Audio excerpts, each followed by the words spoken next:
Sejam muito bem-vindos ao Conexões Judaicas, onde a gente reflete sobre a relação entre o que somos e o mundo em que vivemos. Hoje tenho um prazer enorme de receber aqui o querido amigo Rogel, que tem uma formação teológica, que eu adoro super esse tema. Também tem uma formação de relações internacionais fundamental, ainda mais nesse momento de tensão que a gente está vivendo. E é também um pastor da Igreja Adventista no segmento que está mais relacionado ao judaísmo, correto? Sim.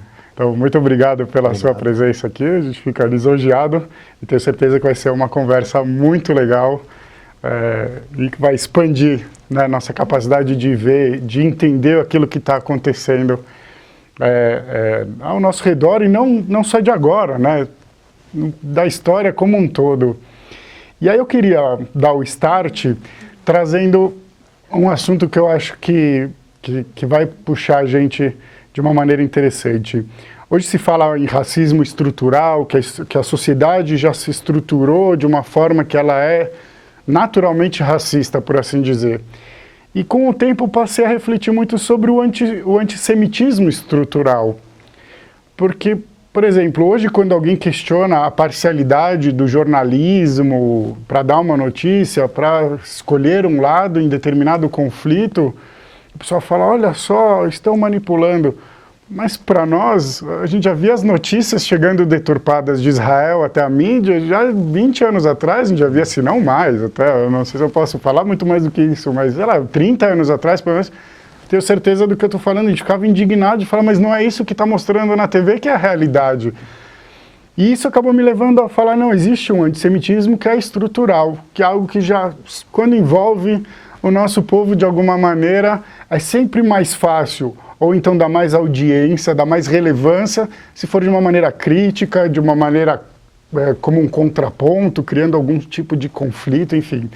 É uma pena, mas antes de te passar aqui a palavra para as primeiras considerações, eu queria colocar que a gente também acredita no judaísmo, tenho certeza que você sabe disso, que isso não é só da esfera humana, que parte de tudo aquilo que a gente passa também é uma forma que Deus está trazendo para nos educar. Tem rabinos que não concordam muito com essa ideia, falam, imagina, mas Deus é o nosso pai, e o pai não vai fazer mal para o filho, mas o castigo é um reforço negativo.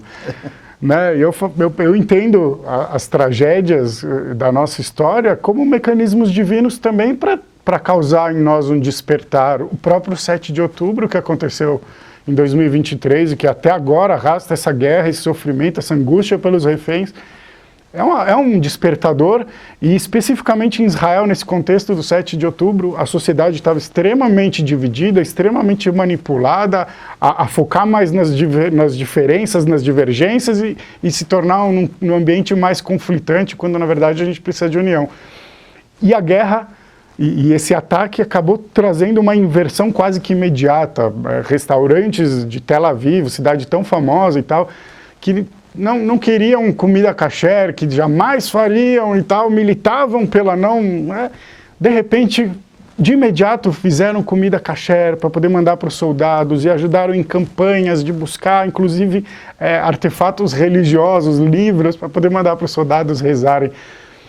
Dizem que quando o avião está caindo, não sobram muitos ateus dentro do avião, assim, com todo respeito a quem não crê. Mas o fato é que isso é um despertar e que também tem, obviamente, tudo tem a sua parcela, a sua contribuição divina. Então, Rogel, mais uma vez, muito obrigado. Obrigado. Te passo a palavra aqui para a gente abrir essa conversa.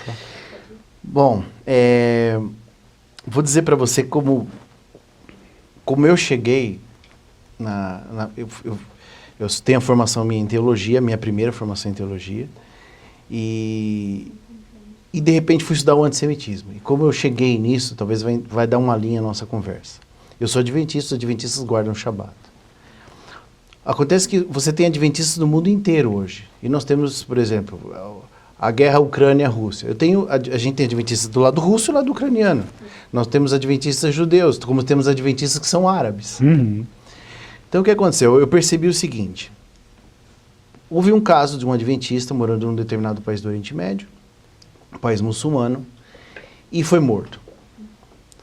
E por que foi morto? Então, o que acontece? Ele tinha uma loja, chegava na sexta-feira, perto da hora do Shabat, ele fechava a loja, tomava banho para receber o sábado, etc. e tal. E os muçulmanos olhavam para ele e falavam, mas esse camarada é judeu. E ele foi morto por isso. Então, eu percebi o seguinte, que nós sofríamos antissemitismo sem sermos judeus. Olha aí. Entendeu? Então, diante desse fato, eu decidi estudar isso. Então, quando formei em teologia, eu fui para Israel para estudar o antissemitismo no cristianismo. E depois acabei me apaixonando por outros antissemitismos, que me levou para relações internacionais, que é o antissemitismo que é processado desde estados, pela mídia, etc. E tal. Mas o primeiro que eu vi foi o cristão, né? Então, assim, o cristão é muito interessante porque ele é muito mal compreendido. O cristianismo tem uma matriz antissemita. Não quer dizer que ele seja antissemita na sua totalidade, que os católicos, os protestantes sejam antissemitas, não quer dizer isso. Mas ele tem uma matriz antissemita. O que acontece? O primeiro momento do cristianismo, ele era uma seita do judaísmo.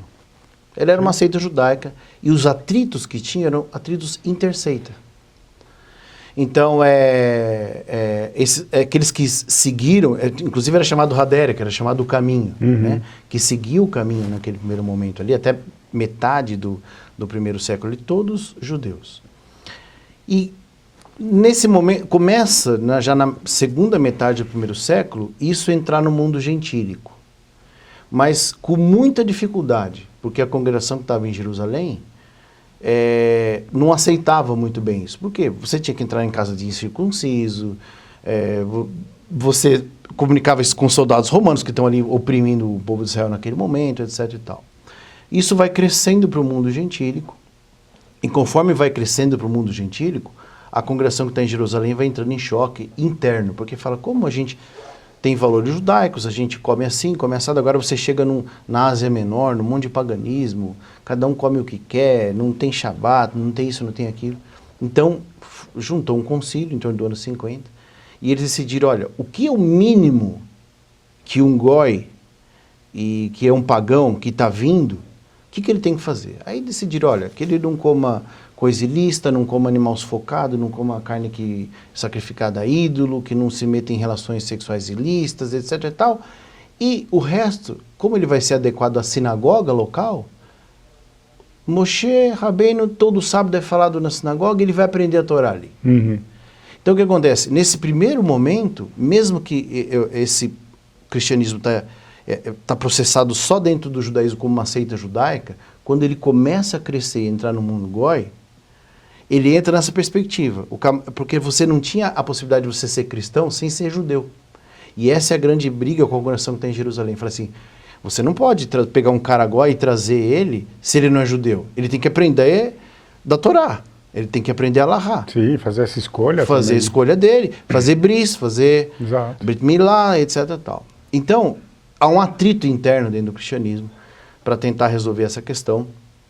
E o atrito não foi pequeno, foi grande. Dividiu praticamente ele ali. Mas, de fato, o mundo gentílico foi recebendo aquilo, e o mundo gentílico era adequado às sinagogas locais. Então, entravam, e as sinagogas locais, cada Shabat, quando ele lia a Torá, falava, dependendo da paraxá que acontece, olha só, tem isso, tem aquilo, bom, agora temos que então fazer isso, temos que fazer aquilo. E nesse primeiro momento, o cristianismo processa dentro das sinagogas, como uma seita judaica. O que acontece é que na segunda metade... Aliás, nós temos um problema antes, talvez em torno do ano 50, que o imperador Cláudio, imperador de Roma, ele faz uma perseguição contra os judeus. Então, muitos judeus que viviam em Roma, nas congregações de Roma, saem. E os goim, que agora tinham muitos, vão crescer na liderança, que até então a liderança era judaica. Quando para a perseguição, muitos judeus voltam, parece que esses que são goim começam a se achar superiores. E daí surge uma teoria, começa a surgir uma teoria de não, Deus nos escolheu agora e talvez está colocando os judeus de lado. Mas com base em quê? Olha, se nós estamos sob o domínio de Roma, quer dizer que os judeus transgrediram a aliança e por isso que Roma está aqui. Então pode ser que Deus está nos escolhendo e rejeitando ele. Então o Paulo pega e escreve uma carta para os romanos e fala, isso de jeito nenhum aconteceu. Deus jamais rejeitou o seu povo e vocês só estão aqui por causa deles. E tenta acertar a situação. Mas antissemitismo mesmo estrutural no primeiro século, talvez a gente não tenha, porque é uma coisa processada muito dentro do judaísmo. Agora, no segundo século, principalmente na segunda metade, aqueles que são chamados pais da igreja, que são todos gentios, lógico, começa a surgir uma teoria chamada supersessionismo, que é a teoria da substituição, que diz o seguinte: não, Deus nos escolheu e rejeitou os judeus, e vai crescendo aquela teoria que talvez apareceu em Roma ali, perto do ano 50, e a teoria da substituição, que é chamada supersessionismo. Mas essa teoria ainda é embrionária ali, e ela vai aumentando, aumentando, começam os cristãos a fazerem coisas assim: eu guardo o Shabat, porque os cristãos guardavam o Shabat no primeiro século, mas agora vamos também ter uma cerimônia no domingo. Até que a gente vai para o terceiro e quarto século e chega Constantino. E o judaísmo passa a ser uma religião não lícita, e o cristianismo passa a ser uma religião de perseguida para lícita.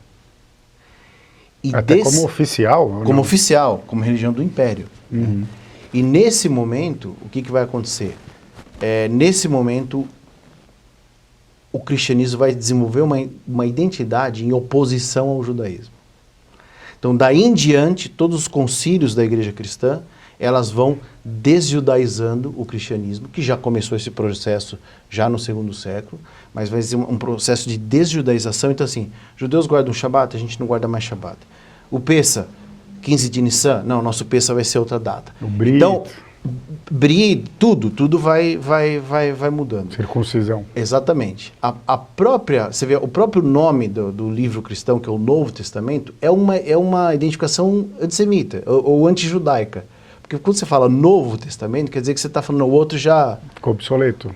Tanakh está obsoleto. Entendeu? Então, tudo isso vai crescendo... Quantos judeus hoje não se referem ao Tanakh como o Velho Testamento? Exatamente. Também é pejorativo. Também é pejorativo. Não chamar de Velho Testamento. Exatamente. Você fala Novo Testamento pelo menos velho, como judeus. Sim, é uma nomenclatura pejorativa já, que vem dessa leitura antissemita. Então, daí em diante... Porque a segunda metade, inclusive, do segundo século é onde começa? Porque com a questão do imperador Adriano e a revolta de Bar Kokhba, o imperador Adriano, ele baniu de Jerusalém não só os judeus, mas os judeus e os cristãos como sendo um bloco só. Ele falou: vou construir a Ilha Capitolina, vou cimentar tudo, aqui no templo eu vou pôr um altar a Júpiter, ali vou pôr um altar a tal coisa, aquilo, tudo. E ele apagou a história judaica e cristã, que para ele é mais ou menos a mesma coisa. Sim. Então, e rebatizou. Exatamente. Palestina, né? E rebatizou a região como Síria-Palestina, né? Falou: não, esquece a história, porque ele queria apagar a história judaica. Cortar os vínculos. Cortar os vínculos. Ele falou: agora aqui vai ser Síria-Palestina, fazendo uma ligação com a terra dos filisteus, né, Filistino, e vamos apagar o nome de vocês aqui. Deixa eu fazer uma perguntinha te interrompendo.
que os judeus eram um problema tão grande para Roma, na tua perspectiva? Assim? Os judeus sempre foram um problema para todos os dominadores. Ótimo. Por causa do Caramba, Tanakh. você já deu a resposta que eu queria.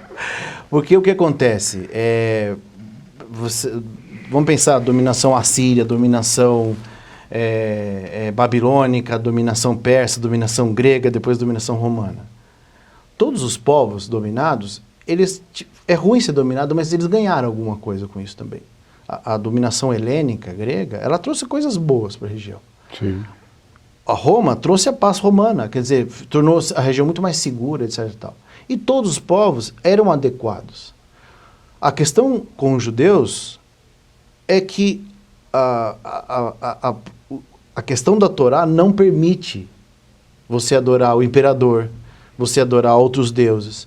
Então os judeus foram sempre um ponto de resistência. Então, para todo dominador que trazia coisas ruins e boas, os judeus trocaram as boas para não deixar de lado a Torá. Uhum. E com isso resistiram. Muitas vezes tem diversas, mas por exemplo, a revolta dos Macabeus e outras, as 3 revoltas judaicas, mas você pode pensar também, período de Antíoco Epifânios, do grego, etc. A questão da Torá. Eu sempre falo para os meus alunos que um dos primeiros exemplos já começa no Egito. Se não é que não tem ainda alguns antes, na época de Nimrod, mas acho que ainda era muito, muito incipiente, Sim. que era a época de Abraão. Mas no Egito, a gente já vê, na chegada de José, tem uma frasezinha que diz ali que era abominável aos egípcios sentarem-se à mesa para comer pão com hebreus. Sim. Só, peraí, mas o cara ele já é o número 2 ali, é o vizir, o que administra o Egito, mas a Torá precisou colocar essa frase ali, então não está à toa. E depois, se a gente analisa o faraó da época de Moisés, né, pouco tempo depois, esse é um faraó que cria uma narrativa para hostilizar os hebreus. Eu não gosto de chamar de judeus, porque eu acho que é mais legal a gente ser preciso. A partir justamente da história Judá, vamos dizer, né? Mas na Torá é a partir de Mordecai, então Sim. a partir da história de Purim, da Pérsia. E aí ele fala assim, olha, qual que é o problema nosso? A gente chegou para o Egito, já fomos mandados para Eretz Goshen, que eu sempre ouvi dizer que era algo tipo Alphaville, um lugar bacana, um pouquinho afastado. Regado. E aí poxa, legal, deram um lugar legal pra gente e tal, que honra. Mas eu nunca entendi essa coisa do afastado. Até que, de repente, nos meus estudos isso ficou muito claro. Porque no momento em que a gente começa a prosperar muito e se tornar muito numerosos, vem esse outro faraó e fala assim, não, pera, se amanhã tiver uma guerra e eles se juntarem aos nossos inimigos, eles vão nos expulsar da nossa terra. Mas por que nós haveríamos de fazer uma coisa dessa no lugar onde fomos tão bem acolhidos e pudemos até contribuir para a evolução daquela sociedade? E aí eu me respondi isso, falando, bom, quem mandava naquela sociedade? O faraó. Qual era a fonte da sua autoridade? Supostamente ser o Deus vivo, escolhido pelo panteão de deuses egípcios. E a partir do momento que nós acreditamos em um único Deus, a gente não podia. É o que você falou, a gente não ia adorá-lo, a gente não ia... E isso não parece que era um problema para o faraó naquele momento. O problema maior era, a meu ver, que os egípcios começassem a olhar para a gente, ver como a gente era numeroso, ver como a gente estava prosperando. Prosperidade. E falar, o que é isso? O que o faraó me traz de prosperidade? Eu dou metade do meu ouro para ele, para a estátua dele, para a estátua A, para a estátua B, para a estátua C, para não irritar os deuses, e de repente esses caras aí que ainda apacentam um dos nossos deuses, sei lá, o carneiro, a vaca, não sei o quê, eles estão. Então isso gera um choque cultural muito grande, e não só cultural, um choque político, um choque governamental. E eu aproveito aqui essa minha interrupção para ressaltar a minha visão, e eu até quero saber a sua, sobre essa, desculpa a palavra, essa balela que tanto falam, que não, religião e política não mistura. Eu falei, não mistura? Não dá para dissociar um do outro. Não tem nem como saber se qual você for tirar a política da Bíblia, o que sobra? Sobra poucas coisas, assim. Quer dizer, ela é fundamental. Todo o objetivo é a gente evoluir como seres humanos, como sociedade, e poder aperfeiçoar o mundo, né? Eu vejo assim, olha, quando você vai ler o livro de Devarim, você tem uma aliança entre Deus e Israel. Capítulo 27, 28, 29, 30 ali. E ali tem uma coisa, fala, olha, quando você servir ao Senhor teu Deus, todo o teu coração, toda a sua alma, todo o teu entendimento, você será abençoado no campo, o seu trabalho, a sua mulher, os seus filhos, e tal. A tua Fala, saída, porém, a tua quando chegada. você não me seguir, não me servir de todo o coração, tal, virão e fala as maldições da aliança. E dentro das maldições está a dominação estrangeira. Então o que acontece? Você não tem história bíblica, você não tem história do Tanar sem uma condição. Um inimigo no norte e um no sul. Toda a história bíblica ela é desenhada com uma grande potência no sul e uma grande no norte.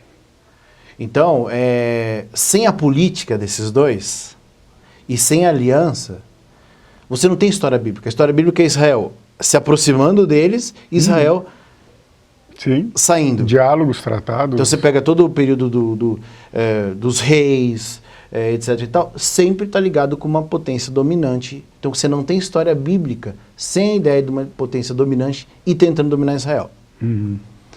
Tentando dominar os judeus ou hebreus, dependendo do período que a gente está, Sim. vamos usar a nomenclatura correta ali. Então, sem a política, você não tem a religião, né? Outra coisa é que, desde a conquista da terra,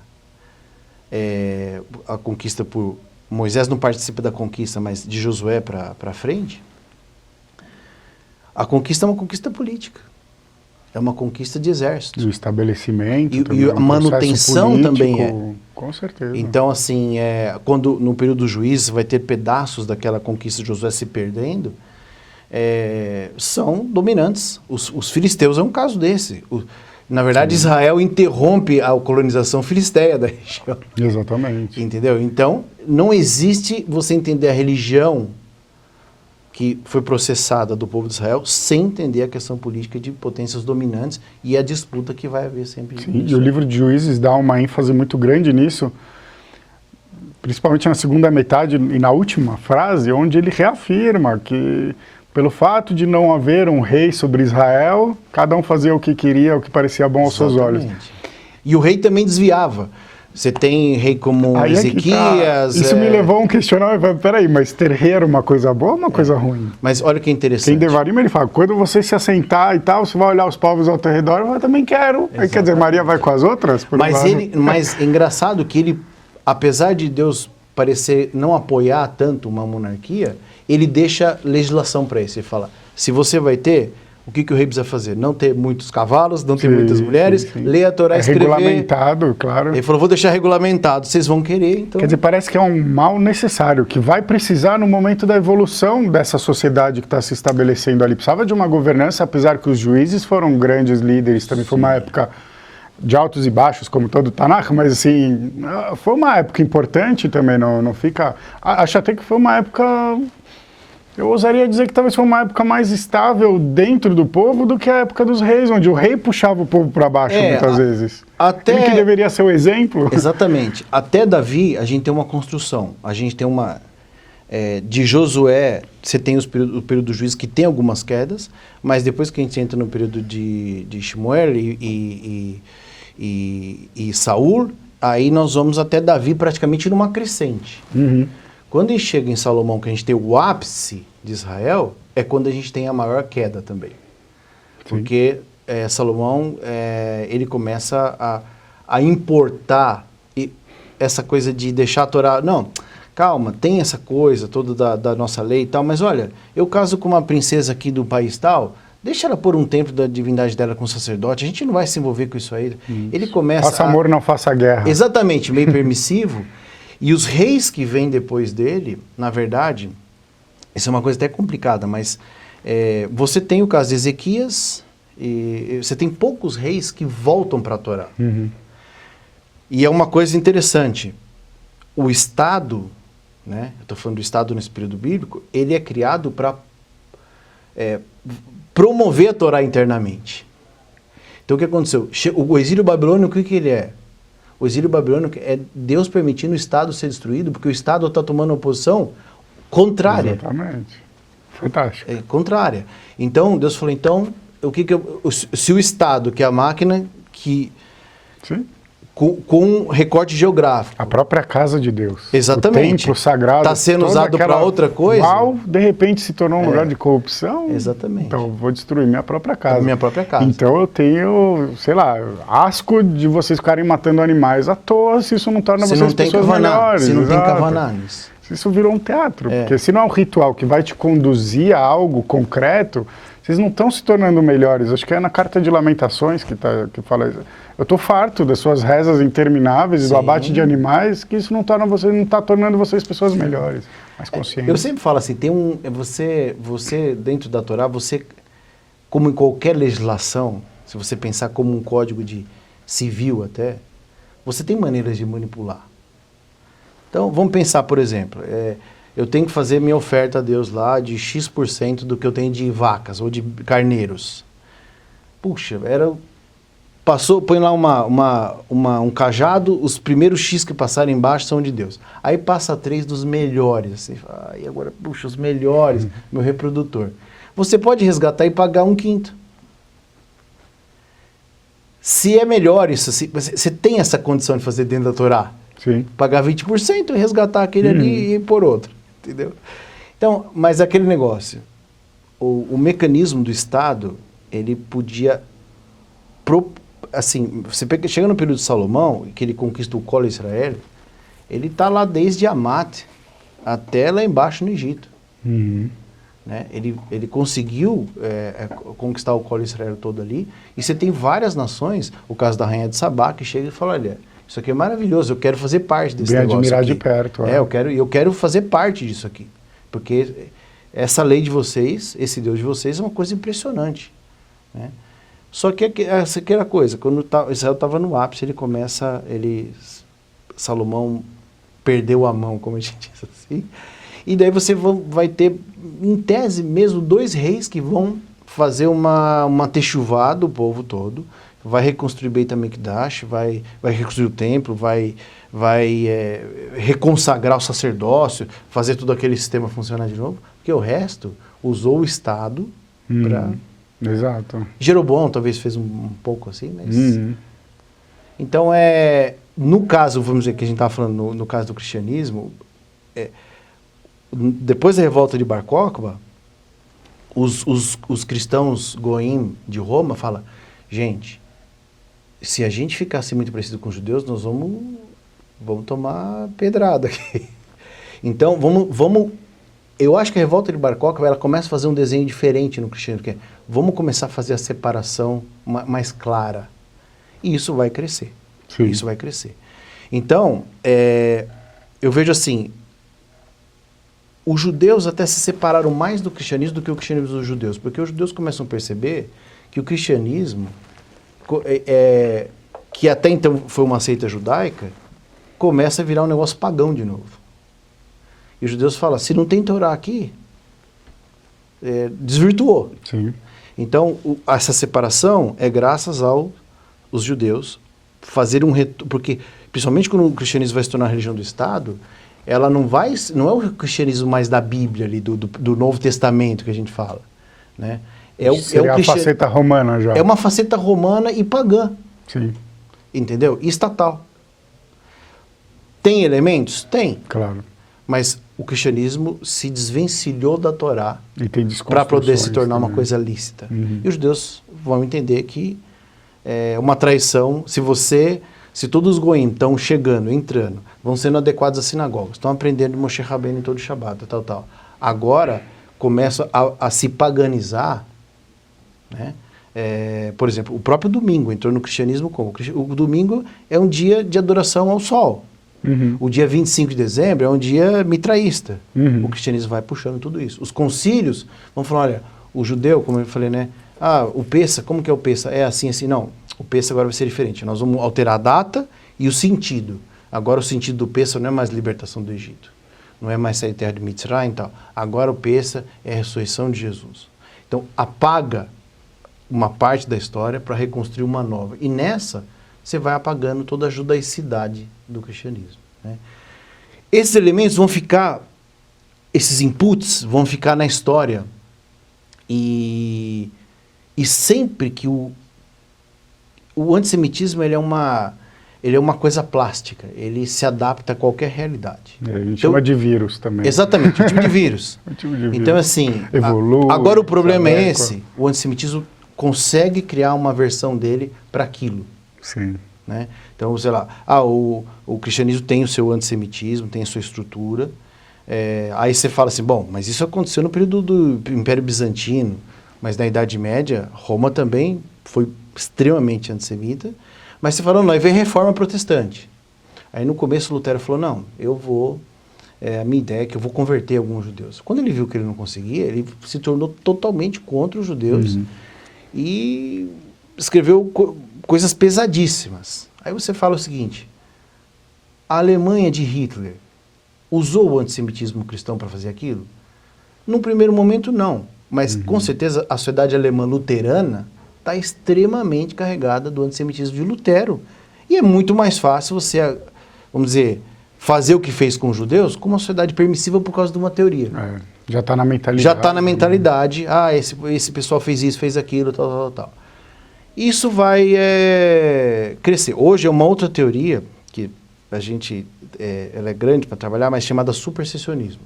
Ela é baseada... Supersessionismo não, é dispensionalismo. Ela está nos cristãos protestantes, na maioria deles.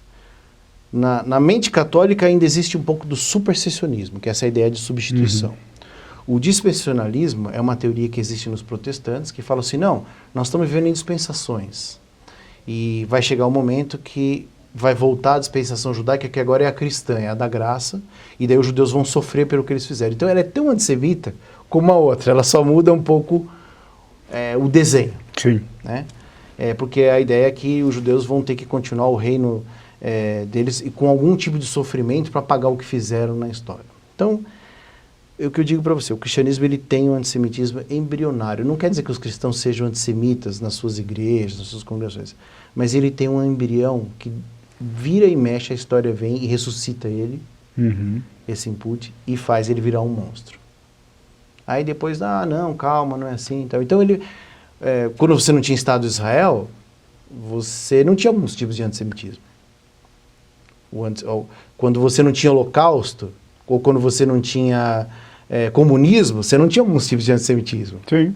Então, ele algumas variantes. Algumas as variantes, novas variantes do vírus. Quando o estudo da questão que aconteceu muito naquele período de Hitler ali, da questão médica, da questão da formação de uma etnia, vamos medir o nariz, vamos medir a cabeça, vamos fazer isso aqui. Você não tinha esse tipo de antissemitismo antes, mas ele se adapta conforme a própria ciência, o próprio Estado, a própria legislação vai tomando outros rumos na história, o antissemitismo sempre se adapta.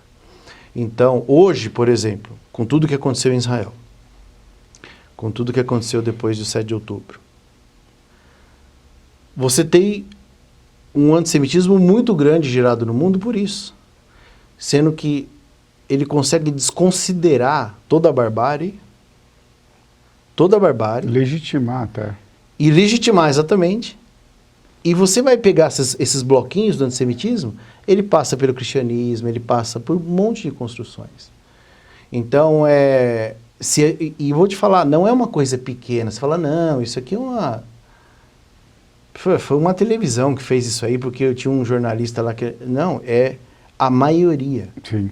A maioria. É o aparelhamento. É um aparelhamento, exatamente. E o que eu digo sempre assim, então o cristianismo ele tem essa fagulha lá dentro, fica lá descansando. Quando acontece uma coisa, ela pode ser acionada. A gente falou um pouco sobre ser um mecanismo divino de despertar, e eu acho interessante, me veio agora na mente, que grande parte disso é por desprezarmos a Deus, querendo nos conectar às outras nações, vamos dizer, beber, né, das outras nações. Das fontes, né? E aí o que acontece, se vocês fizerem isso, essas nações vão hostilizar vocês. E isso aconteceu e aconteceu. Tem um lado, eu acho que ninguém analisa do antissemitismo, que se eu falar para você que tem um lado bom do antissemitismo, parece ser...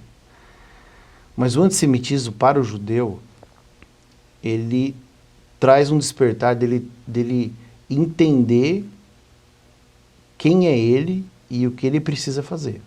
Perfeito. Então, é ruim você falar assim, tem um lado bom do antissemitismo, porque isso não tem lado bom no ódio. Não, mas a gente não acredita no acaso. Entendeu? Tudo que acontece tem que acontecer. Agora, se a gente ajudou a causar, A gente não consegue julgar objetivamente, o Holocausto aconteceu por causa disso. Mas a gente consegue ver, por exemplo, que do Iluminismo até o Holocausto, o distanciamento do nosso povo, da identidade religiosa e existencial, prefiro colocar até assim, ele foi imenso.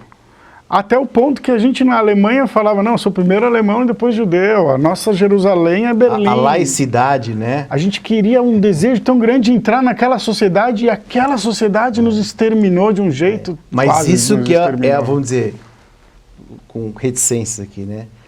Que a parte boa do antissemitismo é regular a própria identidade judaica. É a função, eu acho. Bom ou ruim, assim, é óbvio que nesse aspecto ele é bom, mas é a função que ele tem, porque ele vai despertar isso. Ele vai falar, olha, não importa onde você vá. Você mencionou o comunismo. Trotsky, Stalin, Trotsky era o cara ele que tinha que assumir aquilo ali. E eu penso, como é que algum judeu que admira, que segue essa ideologia, não se pega nesse detalhe de falar Trotsky foi eliminado por ser judeu, foi o que foi usado contra ele, não porque ele era judeu, mas foi o que o Stalin usou para falar, não, ele é traidor, por um tempão, né? Ele é mais fiel a eles do que a nós. A gente já volta para o assunto do faraó, quer dizer, está tudo muito ligado. Eu digo assim, fica quieto, o dia que precisa eliminar uma coisa, aquilo está adormecido ali, traz... Exatamente, está pronto. Está pronto ali. E eu engano para a comunidade judaica achar que os tempos modernos ou pós-modernos que nós vivemos têm ferramentas de qualidade contra o antissemitismo. Não tem. Na verdade, o antissemitismo tem duas ferramentas que podem ser usadas para lutar contra ele. É informação e Estado de Israel. Porque o Estado de Israel consegue proteger a vida de judeus que vivem em outros países. Você tem a saída de ir para lá. Sim. Informação. Não tem outro mecanismo. Eu vejo um pouquinho diferente, é a Torá. Sim, mas a Torá é a base, né? Porque a gente voltou para o Estado de Israel, mas a gente institucionalizou coisas que são contrárias à Torá, frontalmente contrárias à Torá. Não vou dar o exemplo aqui, mas você sabe bem do que eu estou falando, por exemplo. O mundo da Torá também voltou para Israel. Só que o Estado de Israel se tornou independente por causa de um grupo de judeus seculares, alguns deles até ateus, essa é a treta socialistas, comunistas, que queriam fazer uma Israel como experimento comunista ideal. Então, assim, não tinha nada a ver com a religião. Isso gerou um problema. As camadas mais religiosas já negaram de cara, então a gente não aceita. Os comunistas olhavam para Israel, para um kibbutz, e falavam, é isso que a gente quer ser. Exatamente. A gente quer chegar a ser... Mas imagina o pesadelo deles quando começaram a surgir os kibbutzim religiosos, que é exatamente o contrário. Mas por quê? Porque as coisas boas, obviamente o comunismo ele propõe coisas boas, senão ele não conseguiria convencer tanta gente aqui, sem tentar entrar muito nesse... E talvez Israel não conseguiria naquele começo, num outro formato, chegar onde chegou. Mas da onde ele tira esses elementos positivos que ele vende para atrair novos... Da Torá, da Bíblia, dos princípios divinos. Sim. Inclusive, falam tanto de assunto, não quero desviar, mas de fascismo, a frase que define o fascismo, ela não é aplicada positivamente a nada, só a Deus. Se a gente parar para olhar, tudo para o Estado, nada fora do Estado, nada além. Tudo para Deus, nada fora, nada além. Aí tá legal. O que é engraçado assim, do antissemitismo é que as ferramentas que existem contra o antissemitismo para a comunidade judaica são as ferramentas que geram antissemitismo para fora. Perfeito. Então, a Torá, com certeza é um remédio contra o antissemitismo internamente? Mas ninguém vai querer conhecer a Torá, vão agredi-la. Então ele vai ser um instrumento contra. O Estado pode ser uma ferramenta contra o antissemitismo? Pode. Claro. Contra. Então, pode fomentar ao mesmo tempo. Exatamente, ele pode fomentar. Né? Se você... Porque, é assim, se os judeus comunistas, então o antissemitismo vai criar um ódio aos comunistas e isso como sendo uma estruturação judaica. São capitalistas? Então, entendeu? E aí mesmo não sendo, tem saída. Mesmo sendo reduzidos em número, estamos em todas essas esferas. Então qualquer um que queira atacar, qualquer coisa vai já tem ali um alvo fácil. Pum, vamos. É isso. Impressionante isso, muito interessante. E para mim isso é a definição mais concreta nos nossos dias do que são as bênçãos e as maldições que você citou agora há pouco, que estão no Deuteronômio, no Devarim. Sim. Ai, mas Deus tem que amaldiçoar e nos assustar? Não. Inclusive, tem um costume que é muito difundido, que eu sou muito contrário, os rabinos me perdoem, os que não concordam, A gente lê as maldições em voz baixa. Qual o sentido? Eu falo, a gente tem que gritar, tem que botar... Até a gente vê o evento, né, do monte do Gerizim, né, Exato, lendo em voz alta. Aí sim era algo que era notável. Hoje não, a gente lê em voz baixa. Gente, não. E não é que a gente está exaltando as maldições, elas são alertas. E sabe uma coisa interessante, Samir? É que assim, o livro de Devarim, ele tem esse capítulo 28 e 29, que trata as maldições, que, como já tem no livro de Levíticos também, tem Vaikra, mas o capítulo 30, ele tem uma coisa muito interessante, porque ele fala assim, quando ele termina um bloco de maldições, ele fala assim, porém, vindo essas coisas sobre vocês, porque primeiro ele faz uma sugestão, né? Deus faz uma sugestão, ele fala assim, olha, eu vou colocar diante de vocês as bênçãos e as maldições, para que vocês escolham. Eu vou dar uma sugestão, escolhe a brachá, escolhe as bênçãos. Sim. Escolhe as bênçãos. Mas daí no capítulo 30 ele fala assim, porém, essas maldições vindo sobre vocês, de onde vocês estiverem, no cativeiro, sob o domínio, se vocês voltarem para mim de todo o coração, toda a alma e todo o entendimento, eu vou me voltar a vocês e eu vou restaurar tudo. Exatamente. Então, não é como uma lei suméria, como uma lei que está numa pedra X em tal lugar, que você tem bênção, se você servir o rei, tratado suzerano vassalo, e maldição. Você tem uma saída sempre com Deus. Que ele fala, quando você estiver recebendo tudo isso, porque você fez errado, se você se voltar, fizer um techuvá, e voltar para a minha lei, de todo o coração, toda a alma, todo o entendimento, ele falou, eu volto e restauro tudo, eu busco onde você estiver, e eu restauro tudo. Sim. O cristianismo, quando olha o judaísmo, ele não repara esse capítulo. Então ele fala, os judeus fizeram uma coisa errada, então eles vão ser amaldiçoados. Mas o próprio capítulo que trata das maldições, o próprio bloco, ele fala, não, mas se você voltou, te restaura do zero. Faz você voltar tudo. O perdão é completo. Então, exatamente. O retorno seja completo. E o cristianismo não consegue ver a continuação dessa alahá, dessa legislação, vamos dizer. Não consegue ver. Ele só vê a bênção e a maldição. Esquecendo que o retorno... Porque quantas vezes os judeus sofreram problemas dentro das maldições da aliança e retornaram e voltaram. O cativeiro babilônico acabou. Né? O cativeiro babilônico acabou. Então, esse mecanismo do retorno, ele está sempre aberto no livro de Devarim, na legislação. Sim. Então, mesmo se houvesse algum erro, como os judeus cometeram erros muitas vezes na história, como todos os povos, mas estou falando diante da Torá. Naturalmente. Mas a Torá tem um mecanismo de retorno sempre aberto.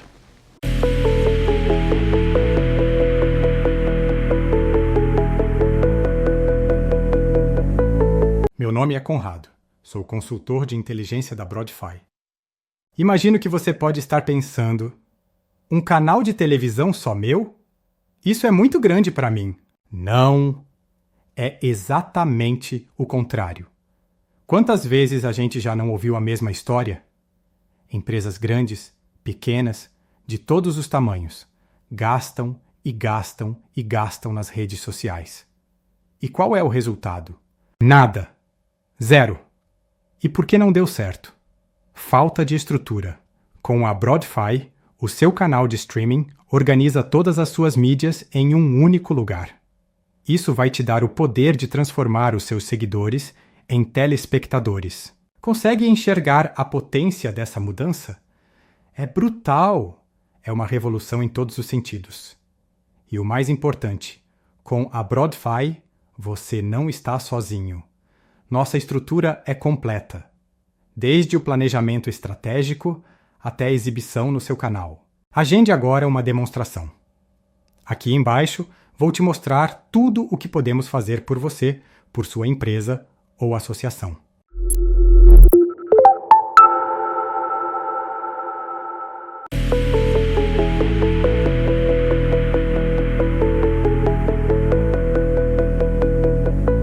Eu costumo dizer que o erro seria uma maneira mais difícil de aprender aquilo que o acerto podia ter te poupado. Às vezes você precisa errar para ter a consciência necessária. Mas ele grava necessária, mais, né? Ele grava mais, do que...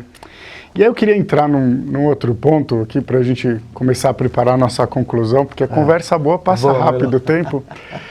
E muito interessante, vou querer assistir esse programa muitas vezes, porque acho que tem muito a aprender ouvindo de novo para fixar. Mas você trouxe o fenômeno do distanciamento, do afastamento do cristianismo, que deixa de ser uma seita judaica e começa a se tornar, vamos dizer, autodeterminado, para aquilo que era o judaísmo, que os próprios judeus também se afastam e cada um meio que segue o seu lado. Hoje, a gente vê um fenômeno muito interessante acontecendo, e me permito aqui citar uma outra vertente, que é, no caso, a Universal, não sei dizer o nome exatamente dela, mas que tem um trabalho que intriga e instiga a maioria dos judeus, e imagino que muitos cristãos também, talvez a maioria também, que é o templo que ele fez no Brás, chamado de Templo de Salomão. Apesar que a fachada, se não me engano, é do Templo de Herodes, mas eu estive lá uma vez como tradutor de uma agência de notícias israelense que estava indo conversar com o pessoal da Record, e eu fiquei fascinado, porque o museu e tudo, ele é 100% para mim também, ele não é absolutamente nada ofensivo à minha fé, que como judeu, não vi o nome de Jesus em praticamente lugar nenhum. O único lugar que eu vi ali dentro, não sei se eu reparei direito, mas eu costumo olhar essas coisas, foi numa menorá que fica ali no auditório, escrito em hebraico. E aí isso me fez pensar muito, e muitos alunos e amigos meus já torciam o nariz de cara, como que eles estão fazendo isso, estão se apropriando. Eu falei assim, será que eles estão se apropriando? Ou será que eles estão voltando? Samir. Ou será que os tempos estão nos conduzindo agora para falar, não, pera, as nossas semelhanças são muito maiores do que as diferenças. Então, até que ponto a gente vai continuar alimentando a hostilidade e o conflito e não colocando na prática aquilo que é a nossa missão maior? Olha, eu vou te dizer assim, eu não conheço o templo, eu queria conhecer lá. Vamos um dia juntos. Vamos um dia juntos, né? Seria interessante isso mesmo. Mas assim, tem dois lados sempre, né? E a gente tem que ter cuidado com as pegadinhas, eu acho. Uhum. Então uma coisa quando se você faz uma construção dessa, vamos dizer, uma atitude de museu, não de operação de Beit HaMikdash, coisa assim, de museu, você acaba trazendo muita coisa boa. E hoje não só hoje agora, mas há alguns anos, Israel entende também que os cristãos são seus melhores amigos. Mas, assim, porque o cristianismo ele tem toda a coisa do Tanar, mas ele tem uma lente que olha o Tanar fazendo recortes. Esse é o problema. Então, assim, o Tanar é legal, mas eu vou tirar isso aqui porque esse aí está muito judaico, isso aqui está muito isso, aquilo. Então, ele faz essa lente erroneamente e tenta fazer recortes do que ele acha que vale e o que não vale. Tá? Mas quando você tem uma coisa assim, você acaba promovendo valores de Israel. Você acaba trazendo aquilo. E eu guiei grupos 20 anos em Israel, né? Eu acho que dois momentos que eu acho muito interessante. Primeiro, quando você visita todo aquele complexo do muro, do templo, daquelas coisas e tal, porque aquilo faz parte da fé deles. Mas outro lugar interessante é quando os cristãos vão para o Yad Vashem. Uau! E você vê, porque meu projeto em Israel era assim, eu pegava qualquer grupo cristão lá, sendo que no final a gente faria uma visita no Har Herzl e Yad Vashem. Porque eu falava, muita gente entrava e saía de Israel, muitos cristãos, sem saber que era Israel. Eu vou para a Terra Santa. Às vezes passava lá 7, 10, roteiro básico de Israel cristão são 7 dias, 7 noites, sem saber que era Israel. Então eu falava, não, a gente tem que mudar isso aqui. Então, depois que eles faziam o roteiro, eu pegava eles no último dia e a gente fazia agora conhecer a história de Israel, como isso aqui começou, etc. E tal.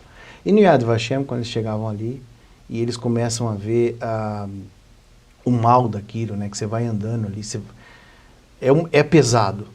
O museu é pesado, né? Sim. E daí eles começam a ver como pequenas faíscas de antissemitismo. Uma coisa é quando o cara escreve, não, os judeus fizeram isso. Outra coisa é quando você queima pessoas, faz isso aqui. Então isso choca eles, né?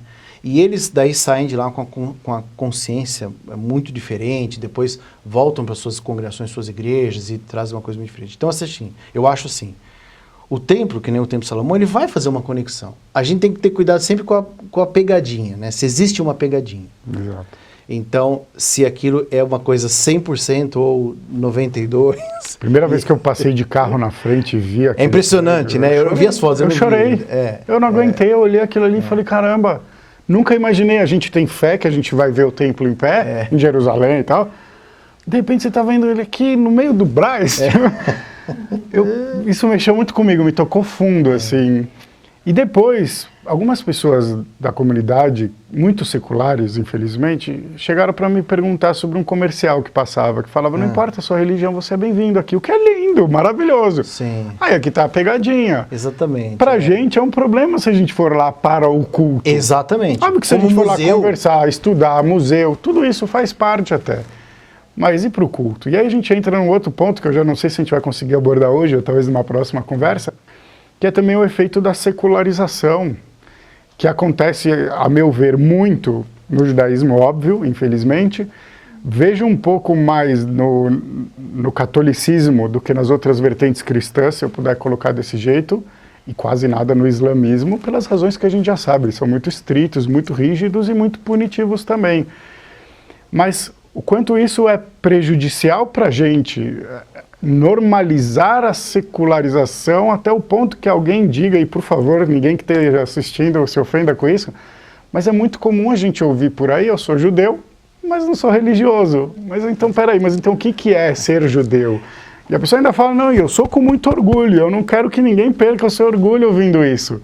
Mas que isso te motive, pelo menos, a buscar entender a nossa história, porque ela não dá para dissociar totalmente. Não quer dizer que amanhã você vai virar o observante ou o rabino das galáxias. Não, não é isso. Mas se a gente não conhecer, no mínimo, a nossa história, então será que a gente é parte dela? Olha, será que somos o povo do livro sem o livro? Eu acho que essa questão do cristianismo ela é uma chave para entender isso. Se o cristianismo era uma seita judaica, e quando ele vai entrar no mundo incircunciso, no mundo goi, o goi que era adequado, ele pode ser goi, pode ser de qualquer lugar, e passava a ser judeu. Uhum. Via um processo de conversão, de aliar, e ele não faz techuvá, porque ele não saiu dali. Está fazendo um processo que ele está todo Shabbat ouvindo de Moshe Rabbeinu, ouvindo a leitura da Torá, etc. E tal. Quase que uma naturalização. Exatamente. O guiur bíblico. Exatamente. Está acontecendo isso. Então o que acontece? O que caracterizava a comunidade judaica era a proximidade com a Torá e com as coisas de Deus. Uhum. Quando a gente chega nesse momento e fala, não, eu sou mais laico, eu sou judeu laico, aquilo, a gente está na perspectiva da ciência, onde o recorte étnico de raça, ele foi muito mais mal usado do que bem usado na história em relação aos judeus. Sim. Entendeu? Então, essa coisa do cristianismo, ele mostra isso. Eles entravam e se tornavam judeus. Judeus, às vezes, de recorte helênico, de recorte isso. Em Jerusalém tinha a igreja, tinha a sinagoga dos gregos. São judeus gregos, não são judeus hebreus. São judeus gregos, que vieram do mundo helênico. Agora você tem gentios helênicos que se judaizaram. Sim. É um outro recorte. E hoje você tem, até para o cristão é uma coisa difícil dele entender isso, porque seria mais ou menos, falar assim, não, eu sou cristão, mas eu não acredito na Bíblia. Seria mais ou menos isso, você fala assim, como? Como? Entendeu? Fica complicado. Eu acho que é a mesma pergunta. É a mesma pergunta. Porque... Mas tem hoje. Tem hoje. muito. Porque o problema hoje, eu vejo assim, não é nem a questão da modernidade e da laicização. Mas nós já estamos numa outra pegada que é a pós-moderna, que nem o debate entra mais. Assim, ó, cara, você faz o que você quer e não me perturba. Que é pior ainda. Você nem tem reação a esse tipo de coisa. Inviabiliza essa troca, tudo, né? Que é lamentável. No cristianismo, mesma coisa. Uhum. Né? E no islamismo também tem isso. Também tem. Também tem isso. Porque você tem os blocos islâmicos que são mais restritos. É por isso que tem chibata em praça pública frequentemente. De um lado, mas você tem islâmicos extremamente laicos. Extremamente não, laicos. Quis dizer sendo punidos por não observarem na rigidez que aqueles que estão no comando, sim. Vamos pensar, o apedrejamento bíblico. Mas tem países, né, que são islâmicos e já são mais e light, dentro do país, mais mesmo dentro do próprio país, você tem tendências. Você tem aqueles muito mais religiosos, como você tem aqueles mais laicos. E aquela luta, os religiosos falando para os laicos, vocês são laicos, vocês vão ser castigados. Os laicos falam, mas eu não quero ser assim, acabou esse mundo. Isso existe em todas, no cristianismo, no judaísmo, no islamismo, existe. Nessas 3 religiões que são monoteístas em si, elas têm esse recorte. Sim. E assim, para o nosso último minutinho, sobre a questão da gente ter, e aqui eu coloco cristianismo e judaísmo lado a lado, porque é o mesmo fenômeno, não vou nem chamar de problema. Tá. A gente tem muitos rótulos dentro do que a gente chama de judaísmo, você tem várias vertentes. Tem gente que acha isso legal, é multicultural, é bacana. A gente começa com 12 tribos, a gente já começa com a diversidade. Então, assim, não é uma crítica, eu não quero chamar de problema. E eu vejo que no cristianismo também a gente vai ter várias vertentes, assim. E no fim das contas acaba se tornando rótulo, então você é assim, então eu não sou. Eu só uso kippá de crochê colorida, o outro só usa chapéu, o outro só usa boné, enfim. Como que a gente se conduz nessa questão, sem perder o nosso senso de união e de propósito comum, entende? Uma vez alguém falou para o rabino da sinagoga que eu rezo, falou assim, para você é fácil, você é ortodoxo. Aí ele olhou para a pessoa e falou, eu não sou ortodoxo. Que história é essa de ortodoxo? Ele falou, eu sou judeu, eu só estou seguindo aquilo que os livros judaicos mandam eu seguir. Quer dizer, ele teve uma retórica ali de dizer assim, não, você está querendo me colocar num rótulo para dizer que o seu é outro, mas assim, o rótulo é ser judeu. Se eu sou um judeu branquinho, moreninho, com mais cara de árabe, com mais cara de europeu, que usa kippá assim, que se veste com calça jeans ou com calça preta, ou com meia branca, tudo bem, mas isso não pode se tornar um rótulo para se dizer, não, essa vertente está certa, aquela está errada. O que deve medir, pelo menos no judaísmo, a gente pensa que é a irat shamayim, o temor aos céus, que a gente aprendeu no processo rabínico, que é o critério. Então, ter temor ao céu significa observar e estudar, vamos dizer assim, né? Então, eu vejo assim, olha, a diversidade, ela é complicada, mas ela é necessária para a sobrevivência de qualquer coisa. Pensa, por exemplo, na Torre de Babel. Todos se uniram num só propósito. sim. Se o propósito tivesse certo... A história começa perfeita, né? Exatamente. Todo mundo pensava igual, falava igual. Tal. Se o propósito fosse certo, seria a melhor coisa. Seria maravilhoso. O que Deus teve que fazer para resolver o problema dessa união no mesmo propósito errada? Separar por língua. E cada língua se separou geograficamente. Exato. Então, a diversidade... Aí Deus fez o quê? Escolheu Abraão. Quer dizer, dentro da... Tava um bloco só. Ele quebra por línguas. Essas línguas, cada uma vai se unir por línguas de determinadas regiões. Ele vai e um desses blocos ele tira Abraão e fala, Abraão, agora você vai... As escolhas de Deus, elas nunca são A contra B. Elas são A em prol de B. Exato, boa. Então ele vai lá, Abraão vem e vai trabalhar com esses que se uniram, né, no passado. Então eu digo o seguinte, a diversidade ela é uma proteção para não destruir, as coisas não acabarem. Porque se o ramo certo for aquele que ficar único e crescer, ótimo. Mas se for o errado, acabou tudo. Então a diversidade protege a gente contra Muito isso. bom. Né? Muito bom. Só que o que acontece? A diversidade também, ela vai trazer as influências negativas que vai tentar poluir. Que torna um desafio, alimenta o desafio da gente. Exatamente. Né? Qual o mérito também de conseguir? Eu sempre penso assim, quando Deus formou o Estado, ou deu as regras para o Estado, você vinha de um momento perigoso, né? Por exemplo, assim, Moshe Rabbeinu, ele era o líder político, o líder militar, religioso, tá quase como o Leviatã do Hobbes. Quando Deus dá as regras do Estado, no Estado tem sacerdócio, tem juiz, tem... O sacerdote é uma espécie de funcionário público. Exatamente. Tem sacerdote, tem juiz, tem líder tribal, sim, né? Tem oficiais, os e anciãos. o espaço para a monarquia tem os anciãos. Então o que acontece? Há um equilíbrio entre eles. Os militares não vão fazer isso, os anciãos não, peraí, o conselho nosso não aprova isso. Depois da destruição do Estado no período babilônico, e aquele período entre o período babilônico e o primeiro século, entre a Era Comum, você tem o judaísmo se diversificando em seitas, e a revolta dos Macabeus vai dar uma potência a isso. Quando você chega no primeiro século, você tem os saduceus, fariseus, essênios, zelotes, herodianos e muitas vertentes. Quando o templo é destruído, onde ficaram os essênios? Porque o templo foi destruído nos 70, depois eles desceram, os romanos desceram para o sul e acabaram com tudo no sul. O que virou dos essênios? O que virou dos herodianos? O que virou dos saduceus?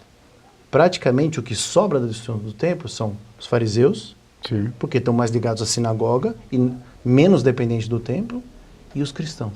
É outra seita judaica que sobreviveu, porque já está enfurnada no mundo goi. Então, a diversidade salvou. Se todo o judaísmo tivesse no mundo dos saduceus, o templo destruído, acabava com eles. Interessante. Então, eu acho que a diversidade ela é perigosíssima, mas ela salva. O próprio Talmud, quando você olha assim, né, o desenho dele, o cristianismo tem uma coisa, o cristianismo sempre lutou muito pela verdade absoluta. Quando ele acertou, beleza, mas quando ele errou muito, porque ele chegava num quadradinho só e essa é a verdade. Você olha o Talmud, você pega a literatura judaica assim, tem um conceito, rabino tal fala tal coisa, tal fala tal coisa, outro fala tal coisa, outro fala tal coisa. Esse é antagônico esse. E você fala, mas qual que é o verdadeiro? Aí, um dia eu estava vendo um tratado... É a resposta padrão, Elo vaelo divrei Elohim Chaim. Esses são as palavras do Deus vivo. Exatamente. Como assim? Entendeu? Então, assim... E a importância de conseguir enxergar as diferentes perspectivas. Mas num daqueles aspectos tem a verdade mesmo. Pode ser que o outro é errado. Sim. Mas se você deixar só um e você deixar o errado. Então a diversidade, ela é uma proteção. E o judaísmo foi bom nisso. Muito melhor que o cristianismo. Ter a diversidade e você olha... Um dia eu estava vendo um tratado sobre Shabat e falava, é correto acender a luz no Shabat ali e tal? Aí um fala assim, não, o melhor é não acender. Se você não acendeu até a hora que começou o Shabat, você vai estar fazendo fogo e tal, melhor não acender. O outro fala, não, tem que acender. Porque se você tropeçar e cair e cortar a cabeça, você vai ter que estar no médico no Shabat, isso, aquilo. O outro fala, não, se você acender, você pode ver sua mulher e ter algum tipo de desejo com ela. Melhor não acender. O outro fala assim, mas é por isso que tem que acender. É justamente por isso. Então, essa diversidade protege a coisa. Então, eu acho que a diversidade é um perigo, mas necessária para nada acabar. E o diálogo fomenta essa evolução do entendimento, né, da clarificação do que tudo isso representa para nós, né? Exatamente. Inclusive esse é nosso diálogo. É isso aí. Querido, muito obrigado. Obrigado, prazer. E Deus abençoe sempre. Amém. E que a gente possa conversar muitas e muitas vezes, porque é um assunto que não tem fim. Exatamente. E é o assunto das nossas vidas, afinal de contas. Prazer estar com vocês aqui. Prazer. Muito obrigado. Obrigado.